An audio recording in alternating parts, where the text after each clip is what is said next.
Olá, tudo bem com vocês? Que a graça e a paz do nosso Senhor seja sobre a sua vida. Queridos, o meu nome é Daniel Cabral e anteriormente eu já postei para vocês aí alguns reels, já postei para vocês algum material aí no grupo Bíblia Prática, né, Segredos da Bíblia, e é uma proposta muito pertinente para quem gosta dos estudos da Bíblia Sagrada, um estudo mais sistemático, olhando do ponto de vista teológico. A Bíblia ela tem muito a nos ensinar e muitas das vezes, talvez você já tenha lido a Bíblia várias vezes, mas ainda não tem parado ainda para ler a Bíblia com um pouco mais de olhar acadêmico. Sendo assim, eu me propus, o Senhor colocou no meu coração esse projeto de trazer a Bíblia, um estudo sistemático da Bíblia de forma prática e eficaz. E nós abordamos alguns temas.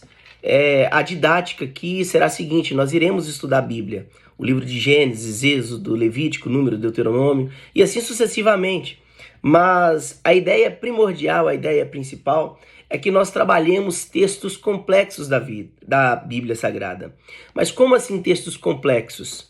Textos que aparentemente são difíceis de compreender. Nós tivemos aí alguns debates no decorrer dessa semana e foi colocado alguns pontos de vista muito interessantes a respeito da exegese e da insegese, ou seja, quando nós tiramos a interpretação que a Bíblia nos dá, né, ou fazemos o oposto, né, a exegese, que a gente pega aquilo que está fora, a interpretação de fora, que a gente acha que e coloca dentro da Bíblia, ou seja, dentro do texto bíblico. E a Bíblia, ela é uma inerrante palavra. Não tem como nós atribuirmos a ela uma interpretação que ela não tem. Eu posso até ter o meu ponto de vista, eu posso até ter a minha interpretação, achar que é daquele jeito, mas jamais eu posso substituir aquilo que a Bíblia nos traz e nos dá de presente com a minha interpretação pessoal. Sendo assim, nós trabalhamos aí alguns temas e eu queria aqui deixar um vislumbre, né, a respeito daquilo que nós já lemos. Por exemplo, nós colocamos uma apostila aí no grupo com a seguinte temática: com quem casou-se Caim? E essa pergunta é uma pergunta que permeia, né, muitas pessoas. Porque quando você olha para a Bíblia Sagrada, para o livro de Gênesis, você vai ver Deus criando Adão e Eva, os colocando em um jardim chamado Éden, e ali ele dá uma ordem de procriação, de multiplicação, de fecundação. Diz para eles preencherem toda a terra, ou seja, povoarem, multiplicar-se sobre a terra. E é interessante que quando nós olhamos a Bíblia, nem tudo está na sua ordem cronológica. Às vezes nós nem precisamos de textos extra-bíblicos, externos, para compreender uma passagem simples. De fato, quando nós olhamos, Adão e Eva só têm 2 filhos, né? Caim e Abel. E sendo assim, Caim mata Abel. Aí a Bíblia nos mostra que Caim vai para uma terra chamada Nod e ali ele se casa. Mas é bom nós voltarmos atrás e fazer um estudo mais sistemático. E aquela apostila que eu passei para vocês, eu tenho aqui, né, um esboço dela e eu queria trazer alguns pontos que a gente colocou ali. Presta bem atenção. E Caim coabitou com a sua mulher, que concebeu e deu à luz a Enoque, né? No capítulo de número 4, verso de número 17. Nas primeiras páginas da Bíblia Sagrada, nós lemos que Adão e Eva, depois de serem expulsos do Éden, tiveram 2 filhos, o mais velho sendo chamado Caim e o mais moço sendo chamado Abel, como eu já disse aqui anteriormente.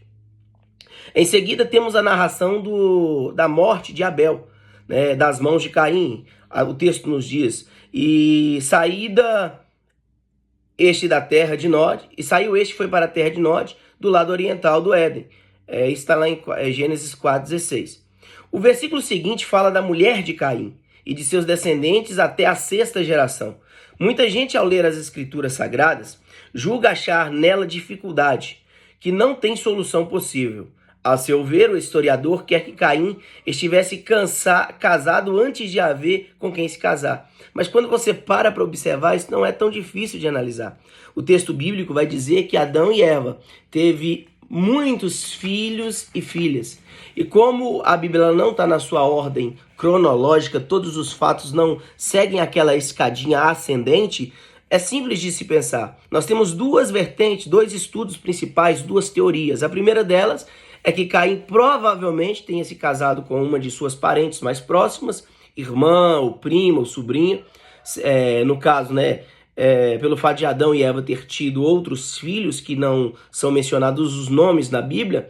Mas perceba que também as pessoas usam muita licença poética para poder tentar dar credibilidade, dar sustentabilidade à história. E isso aqui a gente nem faz uso da licença poética. O que é a licença poética?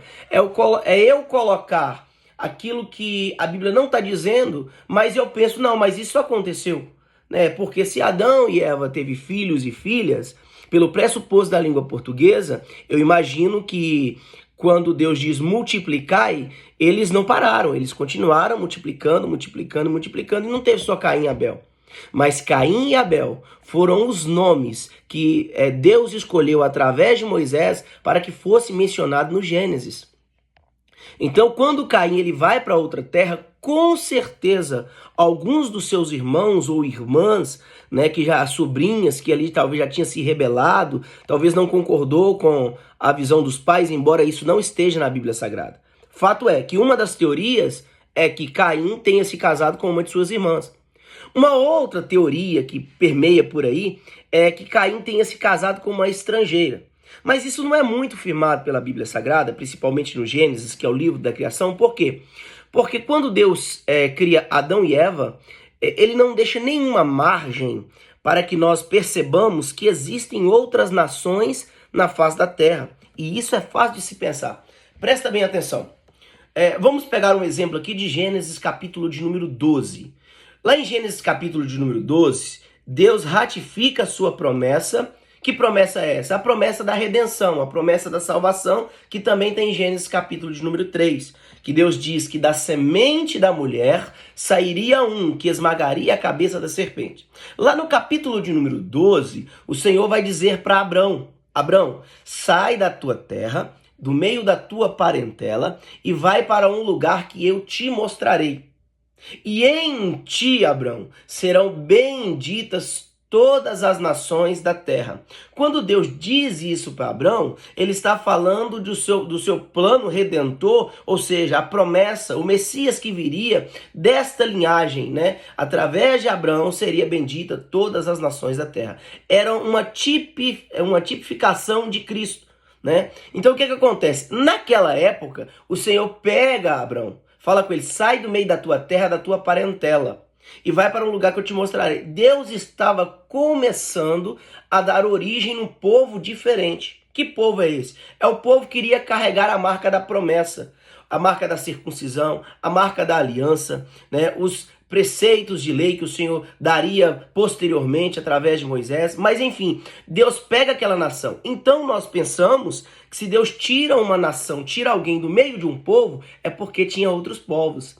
Dentro desse ponto de vista, a gente volta lá no Gênesis, Deus cria Adão e Eva e coloca no jardim. É a sua primeira criação.